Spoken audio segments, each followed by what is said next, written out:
I'm Nicole Bourget, and I am an artist who's been commissioned along with Megan McNamara to paint a mural. This mural is a celebration and a tribute to the community of KenGar, which was actually established a couple of years before Kensington. KenGar was founded by formerly enslaved people in 1892. When thinking about how to appropriately celebrate this community, we didn't want to just gloss over all of the hardship that's happened. And so in doing some research about KenGar, one of the themes that kept coming up again and again was the theme of light. In the research, I came across this African-American spiritual, which is titled "Hold Your Light." And so that is the text that you'll see on one side of the bridge. That is a spiritual that was sung call and response form. And I thought it really echoed some of the sentiments that I heard about this community. In the mural, we used not only that theme of light in the text, but also each of the historical structures that we've depicted some of them exist still today, and some of them were drawn from old photographs, but each of those structures have a lantern on them. And some of the community members from KenGar have used a glow-in-the-dark paint to paint some of those lanterns, to light those lanterns. I thought that that was important because we not only heard stories about hardship in the form of, for example, electricity in the 1970s still not being something that the members of this community had. I thought that was important to highlight with the theme. Also, some really beautiful stories about families looking out for each other and kids, running and playing in the summers and knowing it was time to come home because someone's porch light would be turned on.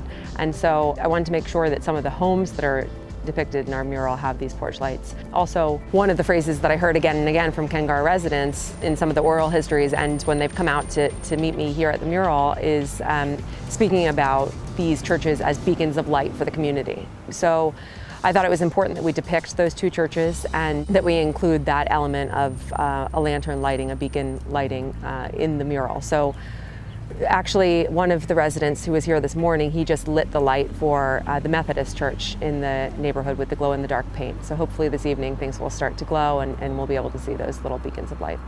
Hello everyone, my name is John Hopkins. I was born right here in KenGar, Maryland, 4007 Plaza Mill Road on the other sides of the tracks. It's so great to share a little bit of history of how I was growing up in KenGar. We didn't have much down here.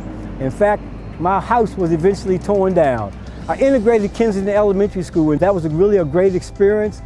Everyone was excited in the neighborhood to finally be going to school with the white kids.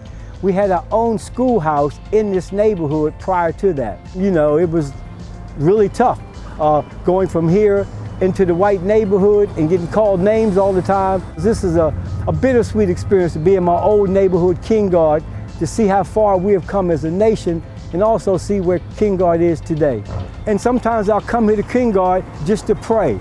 I go to my old church, First Baptist Church. I think about my dad who painted that church. I have so much history here, so when I want my strength, believe it or not, I come to KenGar. I've been inspired since George Floyd's death. Just navigating your life as a black man through America can be very tough. My grandkids call me crying and hurt. I have to speak out now. I'm just trying to make a difference and share my experience, what I went through, and not forget how far we've come. But also, we have to remember that we can go further, and we've got to learn how to love one another.